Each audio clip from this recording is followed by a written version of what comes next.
semua padanya saat ku kembali ke surga. Inilah yang ku punya, hati sebagai hamba yang mau taat dan setia padamu Bapa. Kemanapun ku bawa, hati yang menyembah dalam roh dan kebenaran sampai selamanya.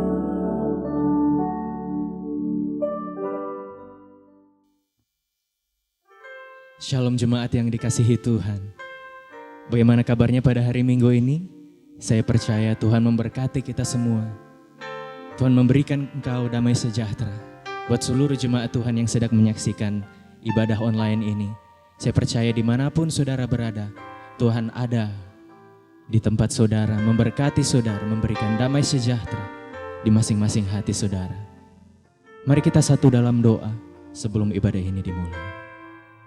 Terima kasih Tuhan, segala puji syukur hormat kami serahkan kepadamu. Engkau Allah yang baik, Engkau Allah yang mulia. Engkau berkuasa di muka bumi ini Tuhan. Dalam kesempatan kami kali ini, Kau memberikan yang terbaik Tuhan. Untuk ibadah kali ini, Kau memberikan yang terbaik pujian penyembahan kami. Biarlah nama-Mu saja Tuhan yang ditinggikan, yang dimuliakan atas ibadah ini Tuhan. Terima kasih Tuhan. Kami percaya Engkau memberkati ibadah ini dan memberikan damai sejahtera di dalam hati masing-masing kami. Kami terima berkat-Mu Tuhan. Kami percaya Engkau hadir dimanapun kami berada. Terima kasih Yesus. Amin.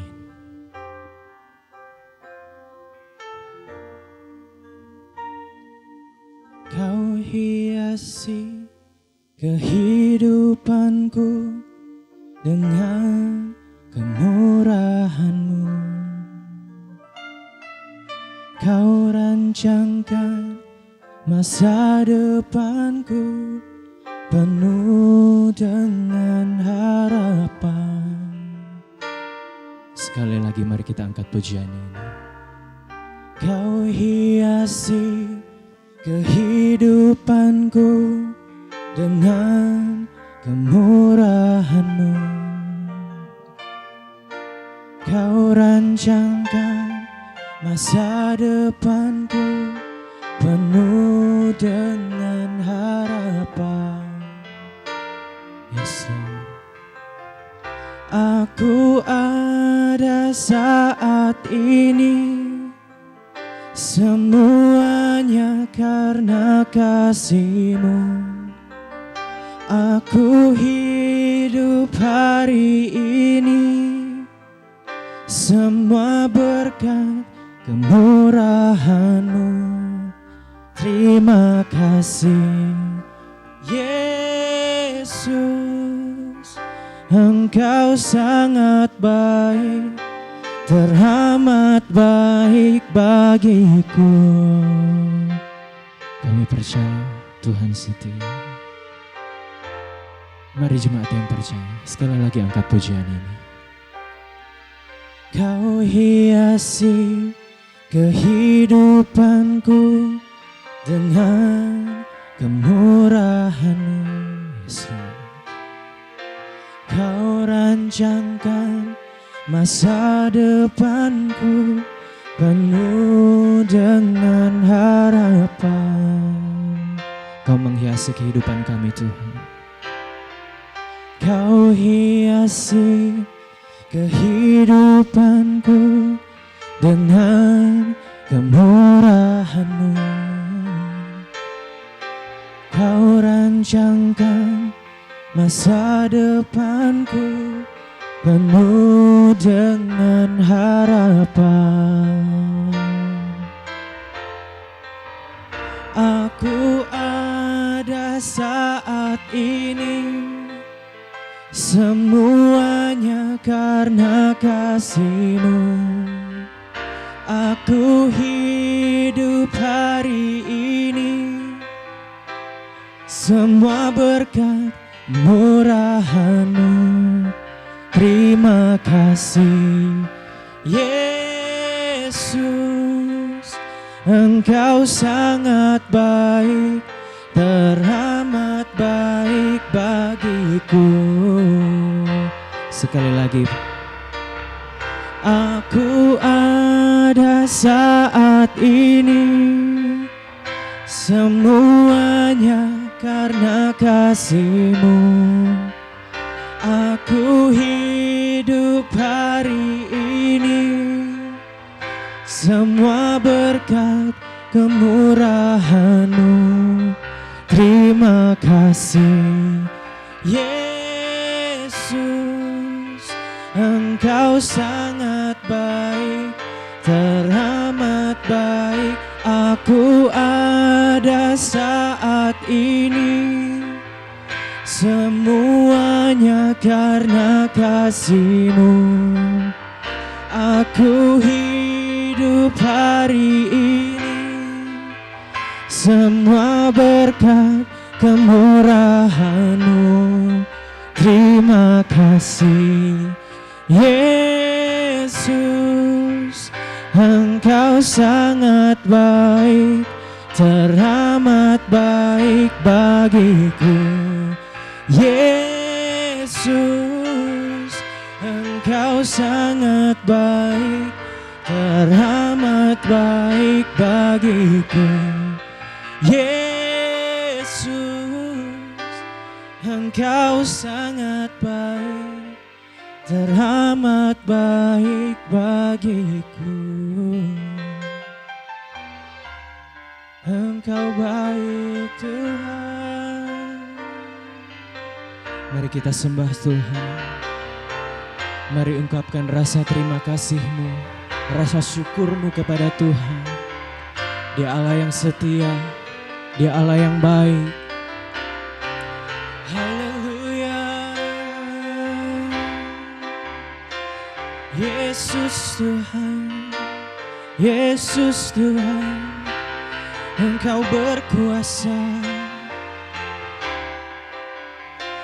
Engkau mulia Tuhan. Yesus Kau mulia, Yesus Kau terbaik Tuhan. Haleluya, haleluya, haleluya. Sembah Tuhan, sembah Tuhan.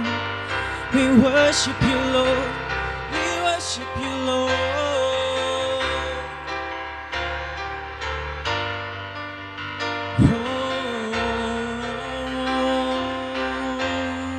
Yesus Tuhan, Engkau terbesar, Engkau termulia. Yesus Tuhan, Yesus Tuhan, Engkau Allah yang terbaik dalam hidup kami Tuhan. Engkau Allah yang berkuasa Tuhan. Kami bersyukur, kami mau tinggikan Engkau. Haleluya, haleluya.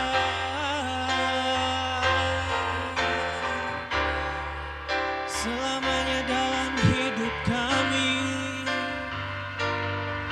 Engkau setia Tuhan. Engkau Allah yang setia.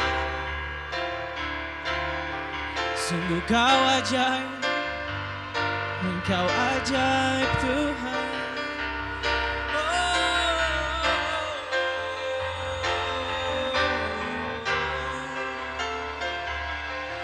Yesus Kau mulia, Engkau mulia. Yesus Tuhan, Engkau ditinggikan, Engkau ditinggikan Tuhan.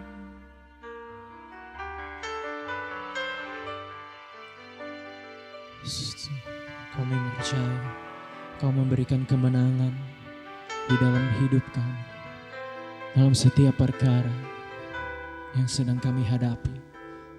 Engkau memberikan kami kemenangan Tuhan. Damai sejahtera dalam hidup kami. Engkau sungguh setia Tuhan. Kami yakin Tuhan Engkau ada dalam hidup kami, dimanapun kami berada. Yesus Tuhan.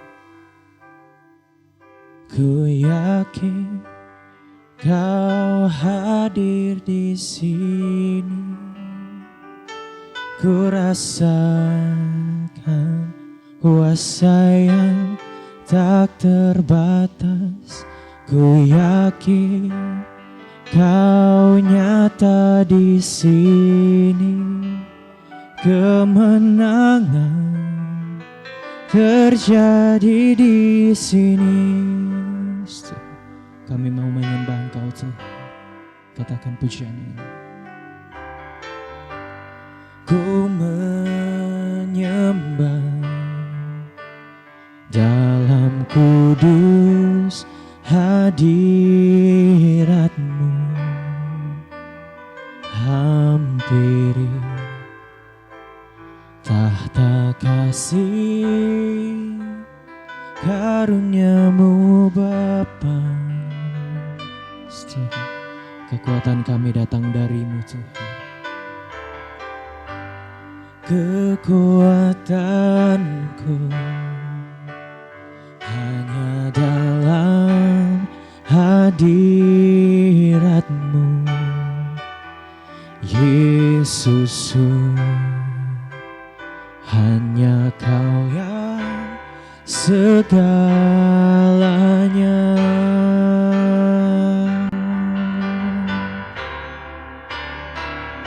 Ku yakin Kau hadir di sini. Ku rasakan kuasa yang tak terbatas. Ku yakin Kau nyata di sini. Kemenangan terjadi di sini. Ku yakin Kau hadir di sini. Ku rasakan kuasa yang tak terbatas. Ku yakin Kau nyata di sini. Kemenangan terjadi di sini.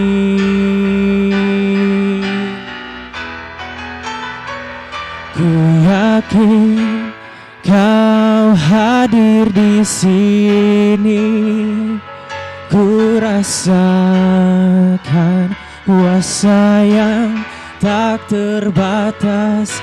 Ku yakin Kau nyata di sini. Kemenangan terjadi di sini. Segenap jiwaku memuji-Mu. Sungguh besar Kau Yesusku. Segenap hatiku menyembah-Mu. Kau besar, Kau besar. Segenap jiwa kami Tuhan, segenap jiwaku memuji-Mu. Sungguh besar Kau Yesusku. Segenap hatiku menyembah-Mu. Kau besar, Kau besar, Kau besar, Kau besar, Kau besar.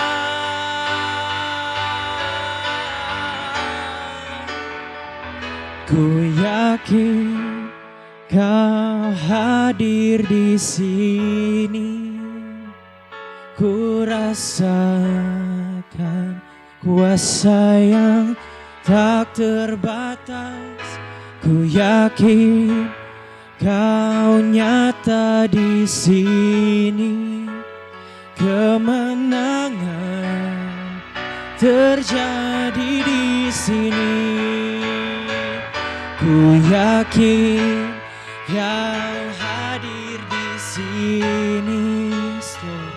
Ku rasakan kuasa-Mu tidak terbatas.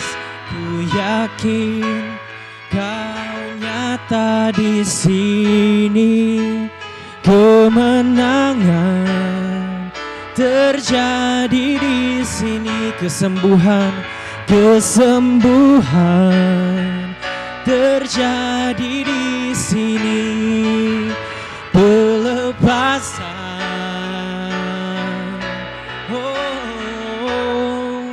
terjadi di sini.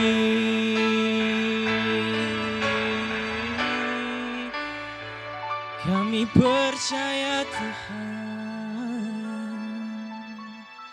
Segenap hati kami mau serahkan kepadamu Tuhan. Terima kasih Yesus. Kami percaya Engkau kemenangan di setiap hati kami Tuhan. Engkau kemenangan di dalam hidup kami Tuhan. Di setiap masalah kami, pergumulan kami Tuhan. Kau Allah yang setia. Kau Allah yang memberikan kemenangan. Yes Lord, Engkau Tuhan. Engkau terbaik Tuhan. Haleluya.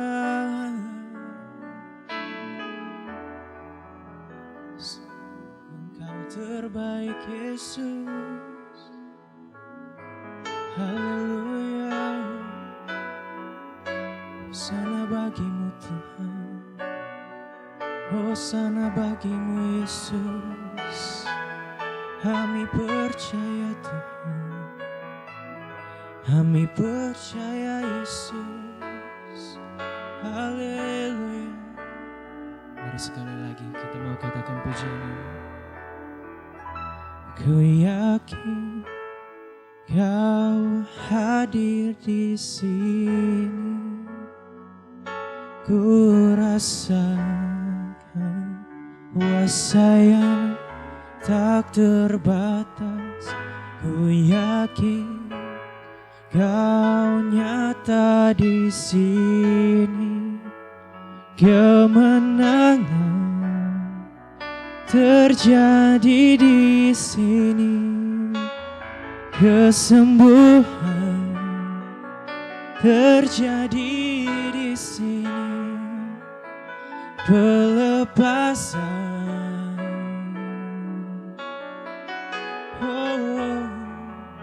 terjadi di sini.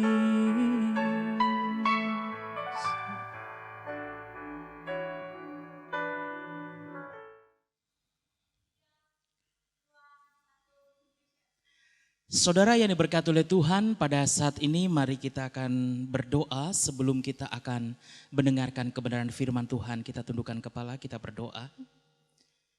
Kami bersyukur kepadamu Tuhan, oleh karena kasih dan kemurahan-Mu, maka kami boleh ada sebagai kami ada saat ini. Bapa, bagian firman-Mu merupakan yang terpenting dalam hidup kami. Mampukan kepada kami, bukan kami boleh menjadi pendengar saja, tetapi biarlah kami boleh menjadi pelaku-pelaku firman Tuhan. Saat ini kami membuka hati dan pikiran kami Tuhan, untuk kami boleh mendengarkan suara Tuhan. Dan biarlah melalui kebenaran firman-Mu yang akan kami dengarkan bersama ini, akan mendorong kami, memotivasi kami untuk kami boleh hidup dekat dengan Tuhan.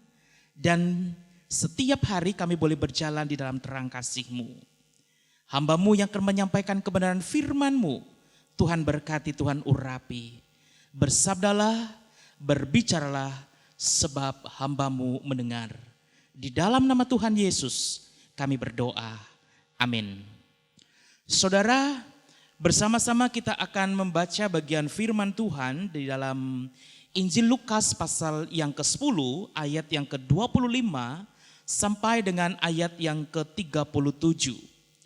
Injil Lukas pasal yang ke-10 ayat yang ke-25 sampai dengan ayat yang ke-37 yang berkata demikian.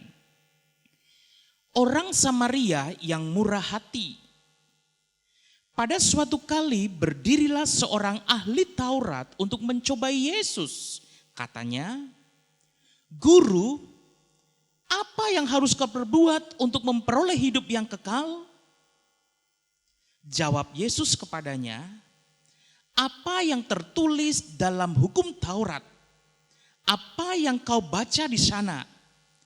Jawab orang itu, "Kasihilah Tuhan Allahmu dengan segenap hatimu dan dengan segenap jiwamu dan dengan segenap kekuatanmu dan dengan segenap akal budimu, dan kasihilah sesamamu manusia seperti dirimu sendiri."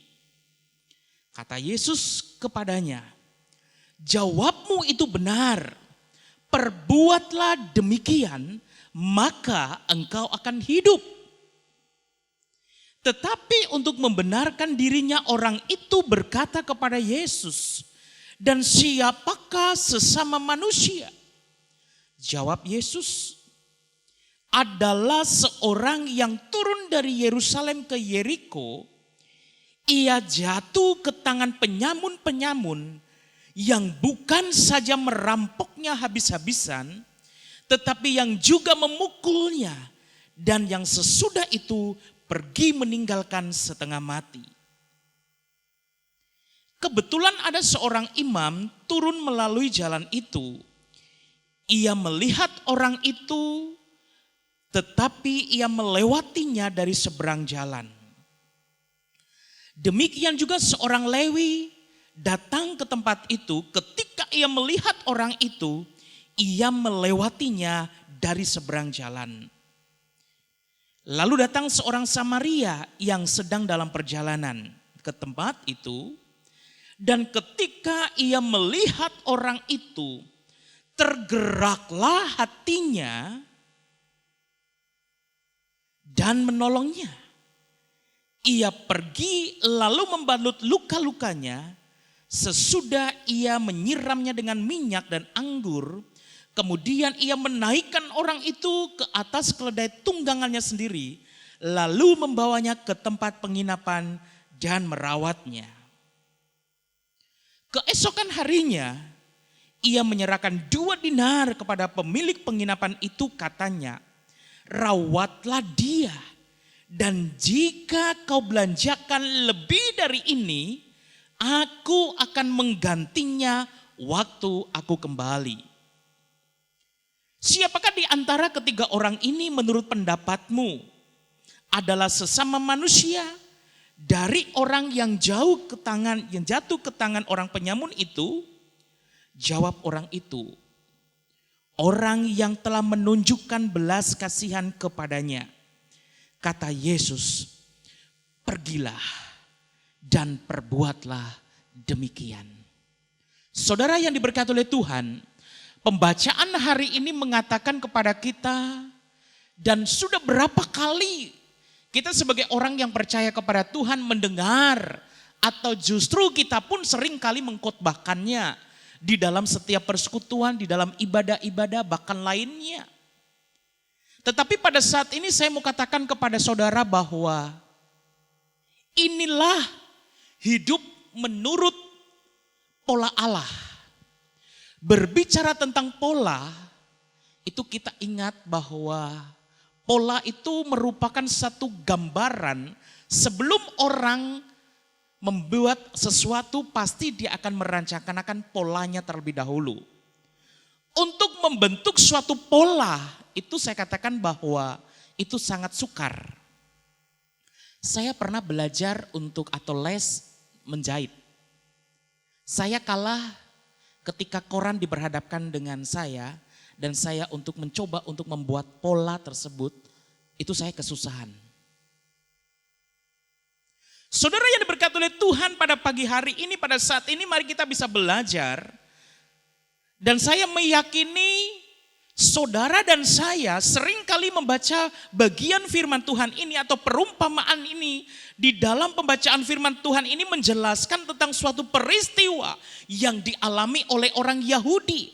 Alkitab memberikan kesaksian bahwa pada suatu kali ketika ada seorang Yahudi turun dari Yerusalem menuju Yeriko, dan di dalam perjalanannya ia disamun atau dirampok dan dibiarkan dalam keadaan setengah mati. Sesungguhnya adalah suatu kenyataan bahwa jarak antara Yerusalem dan kota Yeriko itu 22 kilometer. Dan sampai saat ini jarak tersebut merupakan tempat yang sangat berbahaya karena terdiri dari padang pasir dan sangat sepi. Kalau malam itu sangat dingin. Kalau siang sangat panas. Tetapi melalui perumpamaan ini Yesus ingin memberikan suatu gambaran, suatu pandangan bahwa rupanya setiap manusia memiliki pola kehidupan yang berbeda-beda. Saya dan saudara memiliki kehidupan yang berbeda. Saudara kandung dengan saudara kandung memiliki pola kehidupan yang berbeda. Saudara dan masyarakat memiliki pola kehidupan yang berbeda. Tetapi hari ini Tuhan berkata kepada saya dan saudara bahwa hidup menurut pola Allah itu hidup yang bagaimana? Untuk menjadi seorang Kristen adalah sesuatu yang sangat mudah. Tetapi menjadi orang Kristen yang memiliki pola hidup yang benar, ini merupakan sesuatu yang sangat sulit. Saya katakan kepada saudara sekali lagi bahwa untuk menjadi seorang Kristen itu sangat mudah. Tetapi menjadi orang Kristen yang memiliki pola hidup yang benar, itu merupakan sesuatu yang sangat sulit. Kenyataannya ada saat ini orang Kristen seringkali melangkah di luar kehendak Tuhan. Atau mungkin mereka telah lama menjadi pengikut Tuhan, tetapi sesungguhnya kekristenan mereka hanya kekristenan sebatas KTP atau Kristen tanpa pertobatan. Satu hal yang harus kita lakukan saat ini, bertanya kepada diri kita sendiri bagaimana atau apakah selama ini kehidupan saya sudah seturut dengan apa yang Tuhan mau, menurut pola yang Tuhan inginkan dalam kehidupan kita. Di dalam perumpamaan tentang orang Samaria yang murah hati, kita akan melihat bagaimana sikap, bagaimana pola hidup yang Allah mau bagi kehidupan saya dan saudara. Satu hal yang harus kita imani bahwa Allah mau kita hidup di dalam Dia. Pola hidup orang percaya harus sepadan dengan pola Allah. Pola hidup orang percaya harus sepadan dengan pola Yesus. Di dalam pembacaan firman Tuhan hari ini kita akan belajar tentang pola yang bagaimanakah itu pola hidup manusia di saat ini menjalani kehidupannya. Ada 4 bagian saudara-saudara yang diberkati oleh Tuhan yang diungkapkan di dalam pembacaan firman Tuhan pada saat ini. Saudara, pola yang pertama adalah pola hidup penyamun. Bagi seorang penyamun, mereka memiliki moto hidup bahwa apa yang orang lain miliki dapat menjadi milik mereka. Ini moto pola hidup penyamun. Apa yang mereka miliki itu dapat menjadi milik mereka. Ayat yang ke-30. Saya akan baca untuk saudara sekalian. Ia jatuh ke tangan penyamun-penyamun yang bukan saja merampoknya habis-habisan, tetapi juga memukulnya. Dan yang sesudah itu pergi meninggalkan setengah mati. Ayat yang ke-30 ini merupakan gambaran tentang cara hidup dari seorang penyamun di mana mereka merampok, mereka memukul, bahkan meninggalkan orang yang mereka rampok dengan seenaknya begitu saja. Pola hidup seperti ini memberikan gambaran bahwa siapa yang kuat, dialah yang akan tampil sebagai pemenang dalam kehidupan ini. Penyamun adalah orang yang sifatnya tidak memperdulikan orang lain. Karena yang mereka pikirkan adalah pribadi mereka. Lalu apakah kita pernah memiliki pola hidup seperti seorang penyamun ini? Dalam kehidupan kita, sesungguhnya ada begitu banyak kesempatan dalam hidup ini yang telah kita gunakan untuk menjadikan diri kita ini seperti seorang penyamun. Hal ini dapat terjadi apabila kita merasa bahwa orang lain ini lebih rendah daripada kita. Mungkin karena kita memiliki kekayaan yang lebih. Mungkin karena kita memiliki kedudukan yang lebih. Mungkin kita memiliki pengetahuan kita di mana semuanya itu menjadikan kita bertindak menurut kemampuan atau kemauan kita sendiri. Sebenarnya saat itu kita sedang meniru pola hidup penyamun. Ada juga faktor lain yang dapat membuat kita menjadi sama seperti seorang penyamun, yaitu keadaan akan sebuah kebutuhan. Maksudnya di sini, yaitu kita yang hidup di dalam dunia yang semakin hari semakin sulit dan membuat kita menjadi orang yang sifatnya egois. Yang penting saya merasa senang, peduli amat dengan orang lain. Apakah sikap seperti ini yang dikehendaki oleh Allah? Saudara, hampir 2 tahun pandemi virus corona ini ada di negara kita. Bahkan mungkin di antara kita sudah merasakan bagaimana orang-orang yang terpapar dengan COVID-19 ini. Tetapi ada begitu banyak juga orang yang dalam di kesempatan saat ini mereka memberikan sesuatu, mereka berbagi kasih kepada orang lain, kepada orang yang terpapar dengan COVID-19 ini. Saudara dan saya, mari kita lakukan apa yang Tuhan mau. Hidup pola seperti apa yang Tuhan inginkan dalam hidup ini. Yang pertama, pola hidup sebagai seorang penyamun. Yang kedua, pola hidup imam dan orang Lewi. Dengan apa? Pola hidup imam dan orang Lewi ini sesungguhnya imam dan orang Lewi adalah orang-orang yang sudah sangat paham akan kebenaran firman Tuhan. Mereka tentu mengetahui bahwa orang yang disamun tersebut harus segera ditolongnya. Tetapi apa yang terjadi adalah mereka membiarkan orang itu tergeletak, bahkan hanya melihatnya dari seberang. Siapa? Imam dan orang Lewi. Mungkin imam dan orang Lewi salah satunya adalah saya. Ketika orang lain melihat kesusahan, justru kita bukan mengulurkan tangan untuk memberikan pertolongan kepada mereka. Justru kita hanya bisa melihatnya dan bertepuk tangan dan melihatnya dari seberang. Di dalam ayat yang ke-31 dan ayat yang ke-32 yang berkata demikian. Kebetulan ada seorang imam turun melalui jalan itu. Ia melihat orang itu, tetapi ia melewatinya dari seberang jalan. Demikian juga seorang Lewi datang ke tempat itu. Ketika ia melihat orang itu, ia melewatinya dari seberang jalan.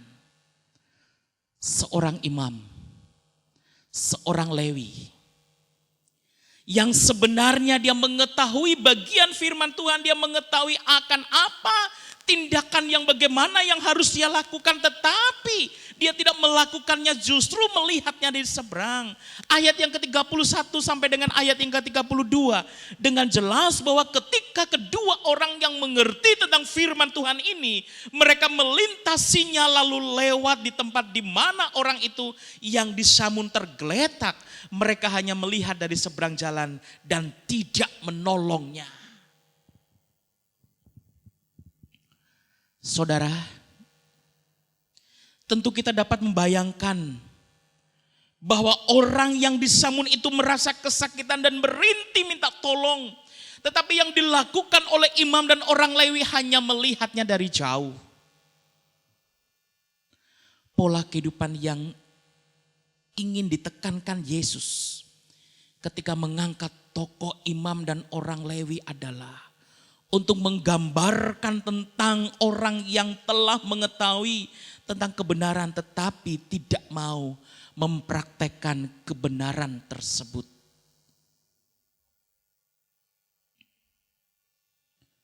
Sudah berapa lama kita menjadi orang Kristen dan mendengarkan kebenaran firman Tuhan? Satu hal yang paling sering kita lakukan adalah kita hanya mendengar firman Tuhan. Kita sering kali hadir dalam persekutuan ibadah mendengarkan hamba-hamba Tuhan menyampaikan kebenaran firman Tuhan, tetapi kita tidak mau menjadi pelaku-pelaku firman Tuhan itu. Bahkan Alkitab menyatakan bahwa hendaklah kita menjadi pelaku firman, bukan hanya sebagai pendengar saja. Imam dan orang Lewi ini sering kali mendengar tentang kasih, tetapi mereka tidak mau menolong orang yang disamun tersebut. Mereka sering kali mendengar tentang kasih, tetapi mereka tidak memperdulikan kehidupan orang yang disamun tersebut. Mereka sudah mendengar kasih, tetapi mereka tidak mau mempraktekkannya. Mereka hanya memandangnya dari jauh ketika ada orang lain yang berseru untuk memohon pertolongan ke mereka. Dalam kehidupan kita realitasnya, ini pun terjadi dalam kehidupan kita. Ketika orang lain ada dalam penderitaan, ketika orang lain ada dalam kesusahan, ketika ada orang lain sedang mengalami sakit penyakit, yang sebenarnya kita mampu untuk memberikan pertolongan kepada mereka, tetapi kita tidak mau untuk memberikannya. Pada saat ini Yesus ingin mengatakan kepada kita semua, bahwa jikalau kita mau hidup di dalam kehendak Allah, maka kita jangan menjadi orang yang hanya sebagai pendengar saja, tetapi kita harus menjadi pelaku firman Tuhan itu. Pola kehidupan yang Tuhan mau. Contohnya yang pertama, pola hidup seorang penyamun. Yang kedua, pola hidup seorang imam dan orang Lewi. Dan yang ketiga, pola hidup pemilik penginapan. Ayat yang ke-35. Keesokan harinya ia menyerahkan 2 dinar kepada pemilik penginapan itu, katanya, rawatlah dia, dan jika kau belanjakan lebih dari ini, aku akan menggantikannya waktu aku kembali. Di dalam ayat yang ke-35 ini dikatakan bahwa keesokan harinya ia menyerahkan 2 dinar kepada pemilik penginapan. Melalui ayat ini sangat jelas bagi kita tentang pola hidup pemilik penginapan tersebut. Karena mereka pemilik penginapan adalah sebuah bisnis, maka tentunya segala sesuatu yang ia lakukan itu harus mendapatkan keuntungan di dalamnya.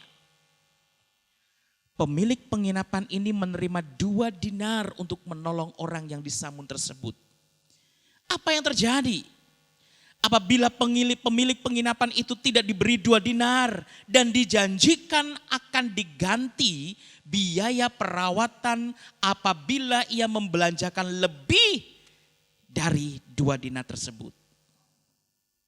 Apakah ia akan membantu orang tersebut? Saya berkata, nanti dulu. Karena ia pasti tidak akan menolong orang yang disamun tersebut. Mengapa demikian? Saya katakan demikian, karena jikalau pemilik penginapan itu memiliki kasih yang tulus, maka ketika ditawarkan uang sebesar 2 dinar, ia akan menolak karena ia menyadari bahwa menolong orang lain yang menderita merupakan satu tujuan atau ungkapan dari kasih yang tak pernah mengharapkan sebuah imbalan atau balasan. Seandainya dia tidak menerima 2 dinar, maka saya katakan tidak mungkin dia akan menerima orang tersebut. Tetapi oleh karena dia menjanjikan bahwa ketika apabila dia membelanjakan lebih dari 2 dinar, aku akan menggantikannya ketika aku kembali. Seringkali dalam kehidupan kita mendengarkan orang mengungkapkan kata kasih.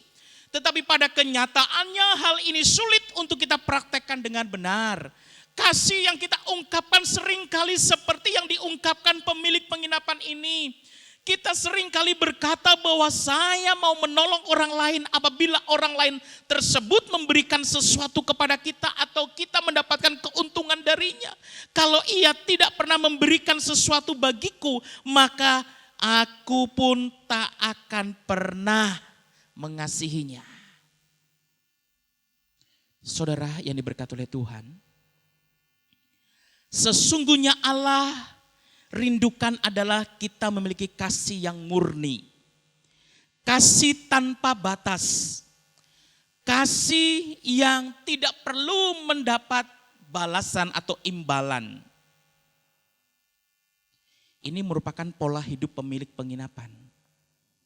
Yang dalam pikirannya bisnis keuntungan, dan lain sebagainya. Tetapi saudara yang diberkati oleh Tuhan, pola hidup yang keempat. Pola yang bagaimanakah? Pola yang keempat adalah orang Samaria yang murah hati. Inilah pola yang dikehendaki oleh Tuhan untuk kita teladani dan kita praktekkan dalam kehidupan kita, yaitu menjadi sama seperti seorang Samaria yang murah hati. Sesungguhnya ini adalah suatu kesempatan bagi seorang Samaria untuk melakukan tindakan yang dapat menambah penderitaan dari seorang yang disamun tersebut. Saya mengatakan demikian karena sesungguhnya pada saat itu ada permusuhan yang besar antara orang Samaria dan orang Yahudi. Sebenarnya orang Samaria ini merupakan kesempatan untuk balas dendam. Sebenarnya orang Samaria ini mendapatkan kesempatan untuk membuatnya lebih lagi dan lebih lagi. Karena pada saat itu ada permusuhan yang besar antara orang Samaria dan orang Yahudi. Namun di dalam pembacaan firman Tuhan ini sangat jelas bahwa tindakan orang Samaria sesungguhnya ini merupakan suatu tindakan yang terpuji, yang sesuai dengan apa yang Tuhan mau, yang sesuai dengan apa yang diinginkan oleh Tuhan. Orang Samaria sebenarnya pada saat itu dia mau balas dendam. Tetapi justru orang notabene-nya, orang mungkin menilai bahwa tidak mungkin orang Samaria itu akan menolongnya orang yang disamun.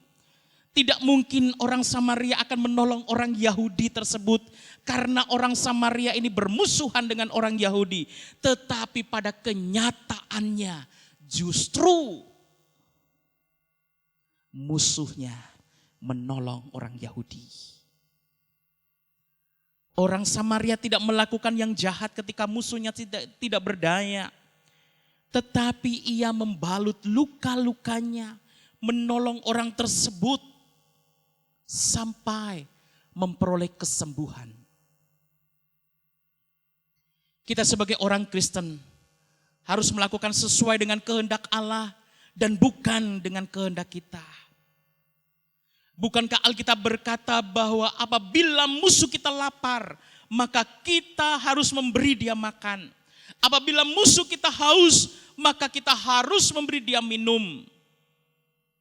Karena Yesus adalah teladan yang sempurna tentang hidup di dalam kehendak Allah.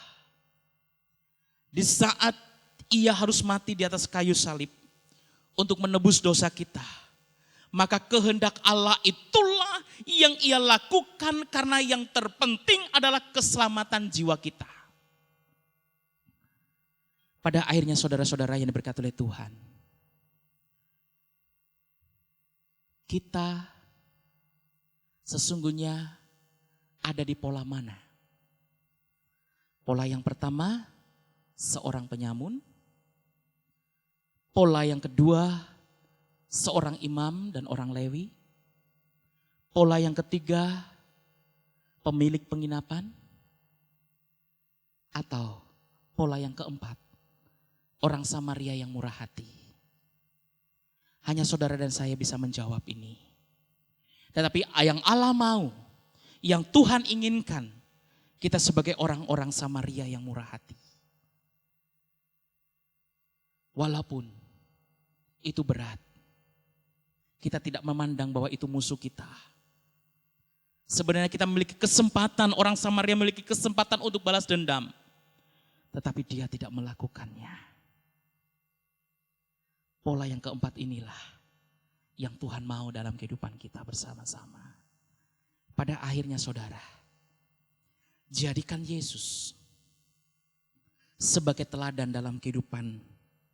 Maka pasti kita akan merasakan bahwa hidup ini semakin hari semakin berarti di hadapannya.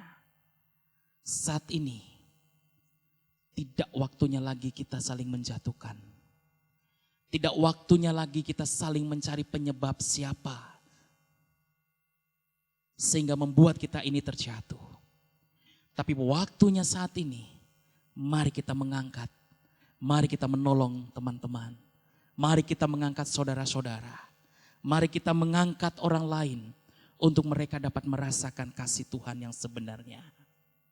Walaupun itu musuh kita, tetapi yang Tuhan mau, kita harus dapat melakukan, membalut luka-lukanya, merawatnya sampai sembuh.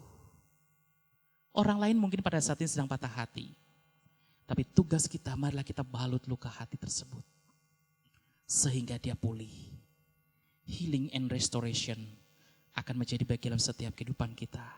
Dan biarlah kita akan dimampukan untuk kita boleh menjadi berkat-berkatnya Tuhan di tengah-tengah dunia ini. Mari kita berdoa. Bapa, hamba-Mu terbatas untuk menyampaikan kebenaran firman-Mu pada saat ini. Kami mohon hikmat-Mu Tuhan, kami mohon tuntunan yang datangnya daripada Engkau. Mampukan kepada kami untuk kami boleh menjadi orang-orang Samaria yang murah hati. Mampukan kepada kami Tuhan untuk kami boleh menjadi teladan bagi orang lain. Sesuai dengan pola hidup yang Engkau inginkan, pola hidup yang Engkau kehendaki. Sehingga semakin hari kami semakin merasakan bahwa hidup ini semakin berarti dan berkenan di hadapan-Mu. Bapa, segala ketidakberdayaan kami Tuhan, kami percaya bahwa Engkau sanggup melawat, Engkau sanggup membalut luka hati kami. Mampukan kepada kami Tuhan untuk kami boleh menjadi pelaku-pelaku firman-Mu, sehingga orang lain dapat merasakan kasih itu, sehingga orang lain dapat dipulihkan, bahkan orang lain dapat memperoleh kemenangan demi kemenangan yang asalnya daripada Engkau sendiri. Lengkapi kami dengan kuat kuasa darah-Mu yang kudus Tuhan. Sehingga kami boleh berjalan bersama-sama dengan Engkau dalam terang kasih-Mu. Karena kami tahu Tuhan bahwa kami tidak berjalan seorang diri. Engkau ada bersama dengan kami, Engkau menuntun kami, Engkau melindungi kami dari mara bahaya. Di dalam nama Tuhan kami Yesus Kristus, kami sudah berdoa dan mengucap syukur. Amin.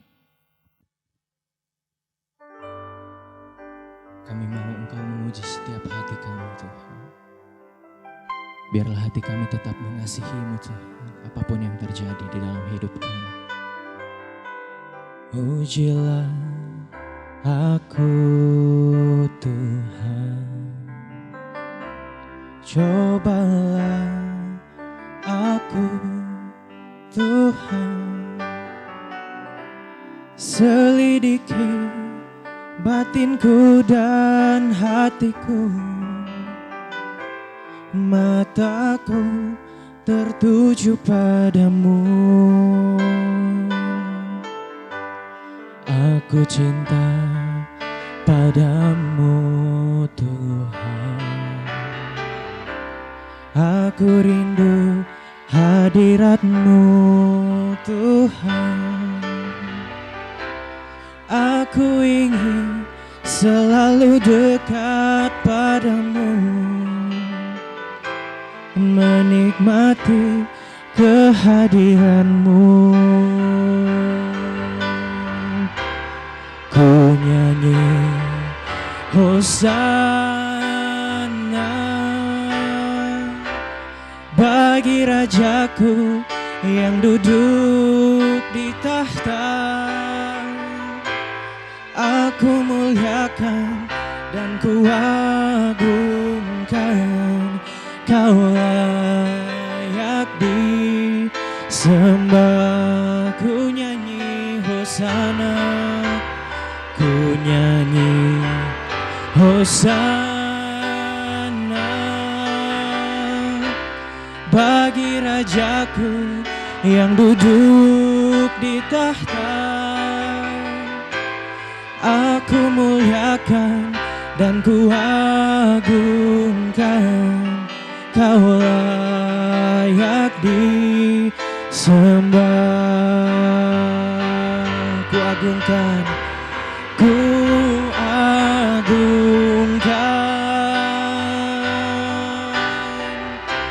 Yesus Raja.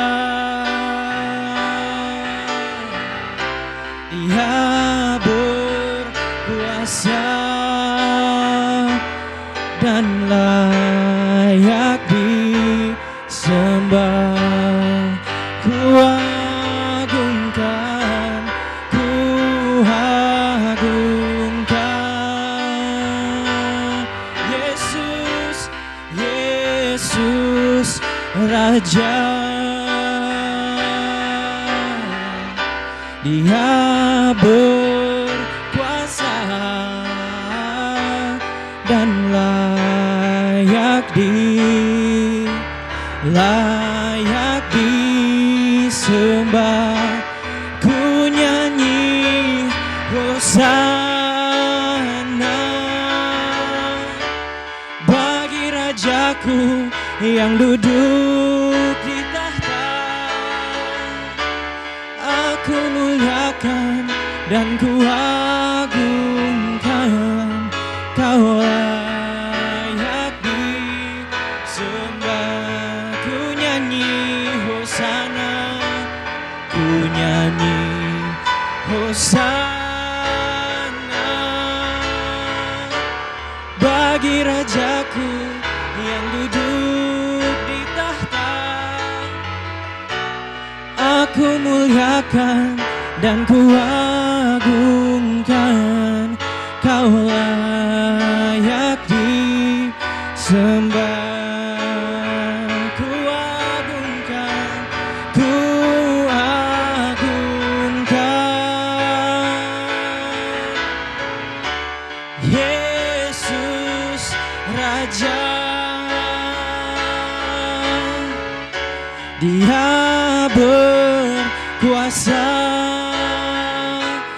dan layak disembah. Dia layak dan layak disembah. Kau layak disembah.